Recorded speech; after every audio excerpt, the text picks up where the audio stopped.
રાજકોટ જિલ્લાના નોધારાજીના કૈલાસનગર પાસે સિંહના અટાફેરાથી ફડફડાટ. રેવન્યુ વિસ્તારમાં સિંહને વાછરડાનું મારણ કરતા 1500થી 2000 ખેડૂતોમાં ભયનું લખલખું.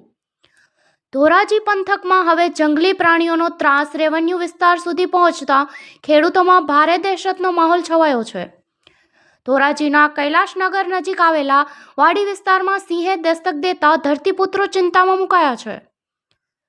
ધોરાજીના કૈલાસનગર પાસે આવેલ સીમ વિસ્તાર કે જ્યાં આશરે 1500થી 2000 જેટલા ખેડૂતોના ખેતરો આવેલા છે, ત્યાં સિંહ અને સિંહણના સગડ જોવા મળ્યા હતા.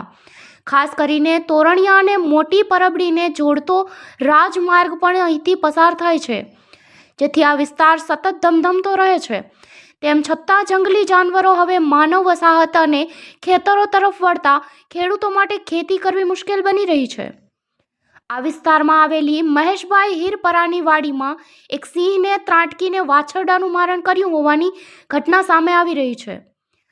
ભર વસ્તી અને ખેતીલાયક વિસ્તારમાં સિંહણને મારણ કરતા આસપાસના ખેડૂતોમાં ભયનું મોજું ફરી વળ્યું છે. રાત્રિના સમયે પેત કરવા જતા ખેડૂતો હવે જીવનના જોખમે ખેતરે જવા મજબૂર બન્યા છે. રેવન્યુ વિસ્તારમાં સિંહની ચહલ પહલ વધતા સ્થાનિક ખેડૂતોમાં રોષ અને ડર બંને જોવા મળી રહ્યો છે. ખેડૂતોએ વન વિભાગને ઉગ્ર રજૂઆત કરતા માંગ કરી છે કે તાત્કાલિક ધોરણે પાંજરામાં મૂકીને આ સિંહણને પકડી પાડવામાં આવે, જેથી કોઈ મોટી જાનહાનિ કે પશુધનનું નુકસાન અટકાવી શકાય. પત્રકાર રાજુભાઈ બગડા, ડીજી ન્યૂઝ, ધોરાજી.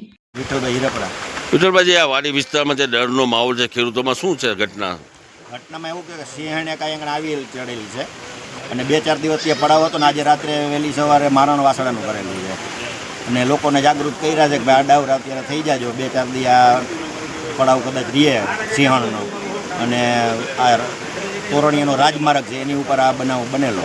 શું કહેશો, ફોરેસ્ટ ખાતાને શું કાર્યવાહી કરવામાં આવી? એ લોકોને તો જાણ કરી હતી એટલે એ લોકો એની જે આગળની કાર્યવાહી હોય એ બધી ચાલુ કરી દીધી. કેમ ખબર પડી નિશાન ઉપર? વાડીએ વાસડો મરેલો પડ્યો હતો ને એના સગડને આનતેન જોયું હોય એના હિસાબે ખબર પડી કે ભાઈ આ જનાવર છે ગમે. ખેડૂતોમાં કેવું ડરનો માહોલ છે? જોરદાર ડરનો માહોલ છે. લોકો અત્યારે મોટરું નાનતેન બંધ કરીને અમુક લોકો વયા ગયા છે. ફોરેસ્ટની ટીમ પહોંચી છે? હા, સ્થળ ઉપર જ છે.